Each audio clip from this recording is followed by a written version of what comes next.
hardest thing that you've ever had to do on screen? Eating biscuits for multiple takes, or shooting those scenes in Game of Thrones?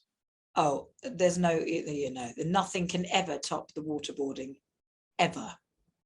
Like, ever. It looks brilliant on camera, but yes, if somebody said you need to be waterboarded in a scene again, I would definitely back out.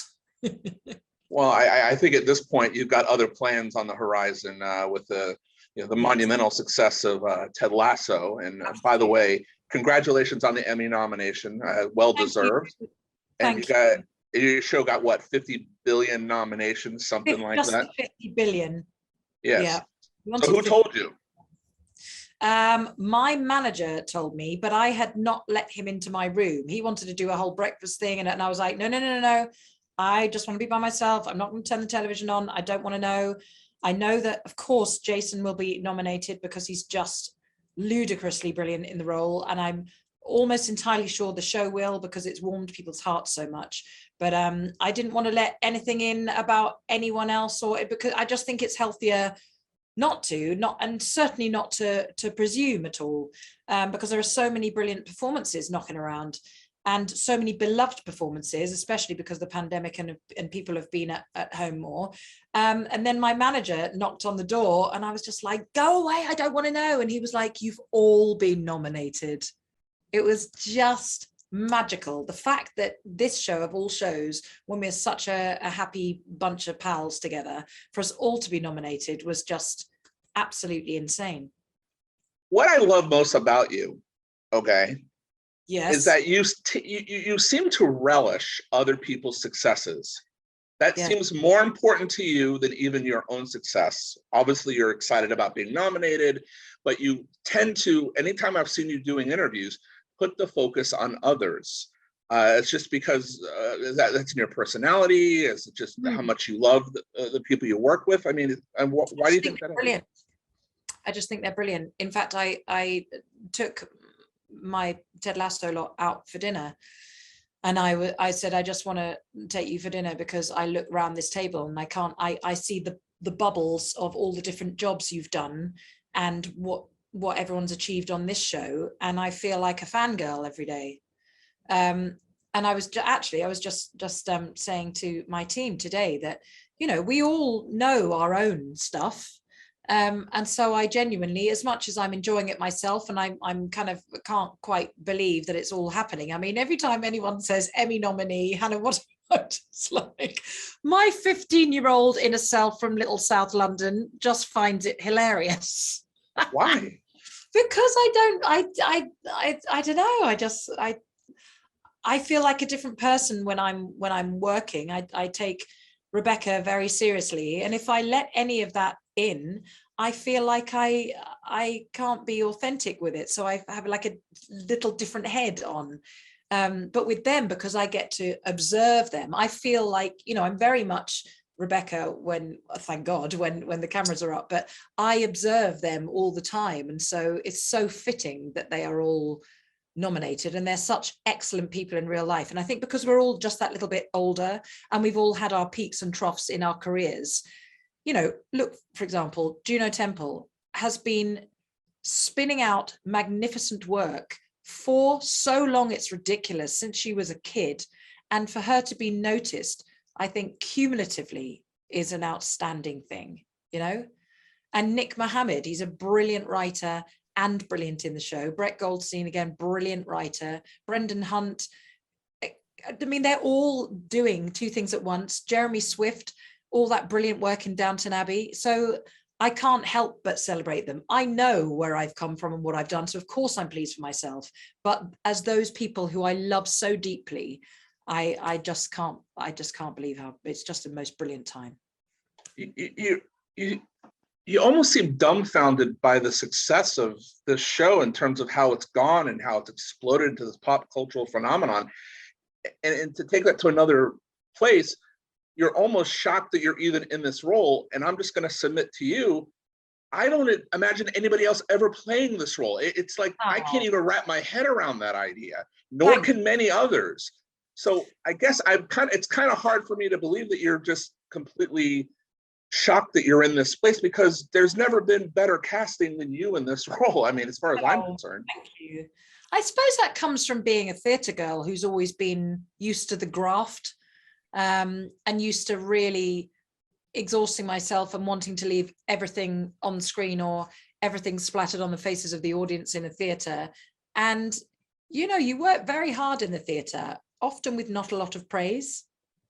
So, you know, you get the applause at the end of the thing, and then you go off and you're on the tube and you're, you know, back to your own life. Whereas all this kind of praise that's been steeped on the show, and also bear in mind, when we wrapped season 1, we didn't know, we knew that the work, the material was great, but once they've edited it all together, I was like, oh my God, this is gonna just cause waves all over the world, because it's encouraging people to, it sounds ridiculous, but it's encouraging people to see the best in each other, which I think it's become very fashionable to be bitchy and snip at people, and this is encouraging you to do anything but that.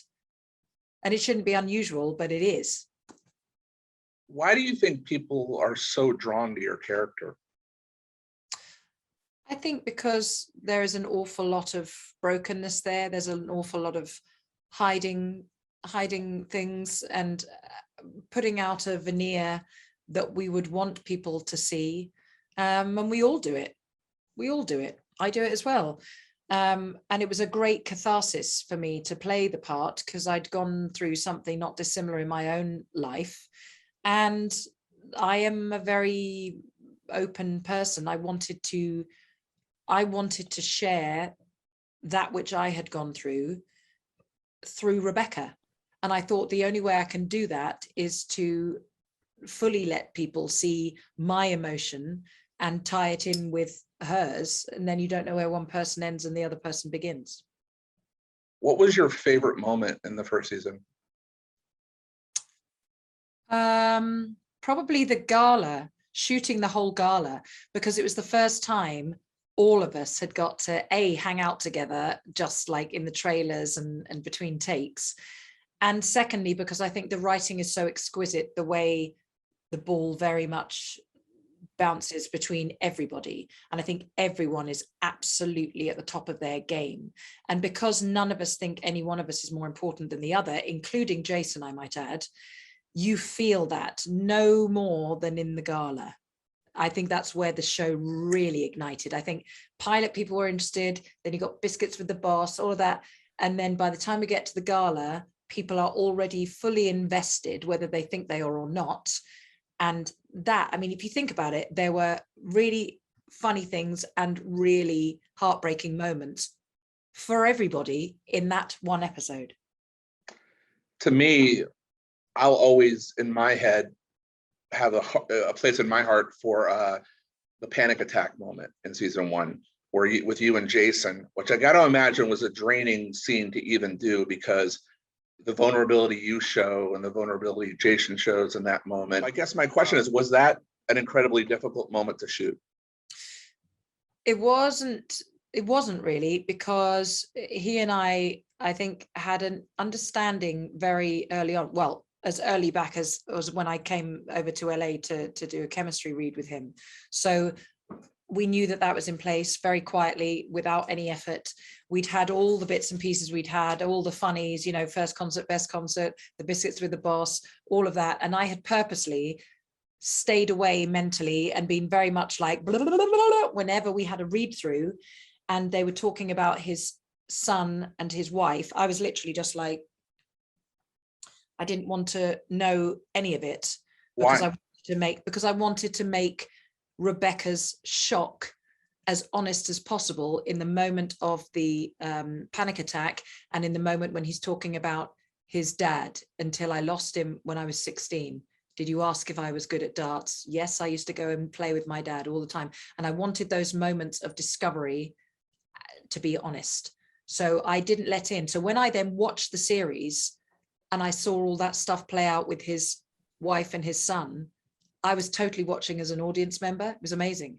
But going back to the scene outside the karaoke hall, we improvised that a lot. So all of that going, Really? okay, it's okay, listen to my voice, all of that. Yeah, the only main line that wasn't was the do people think, am I going crazy? Well, no more than any of the rest of us. That was like the only bit that was scripted, and then the bit about him saying, can you tell Coach Beard I've gone home, and do you want to use my car, and that, do you want to use my car, do you want to take my car, and it's all right, you're okay, you know, just listen to me. All of that was improvised.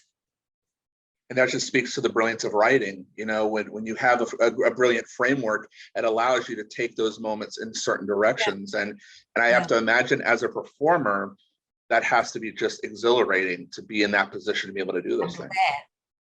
It's really rare. Really Why do you rare. think that is? One, I think often the writing is not as good as it is on Ted Lasso, and two, I think perhaps that maybe writers wouldn't trust that an actor will tread carefully and with passion and compassion for their character.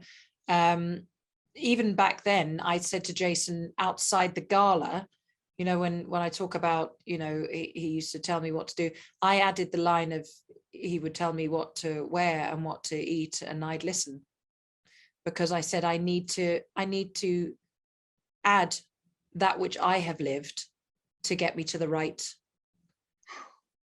feeling. And he was like, he always kind of goes with his moustache, he's like, okay. Or he'll go, no. So, in the interest of being transparent, I've seen season 2 up to 8 episodes. Have you? Yes. I would be literally thrown out into the river, whatever you want to call it, if I don't ask for some hints about season 2 from one of the leads of Ted Lasso.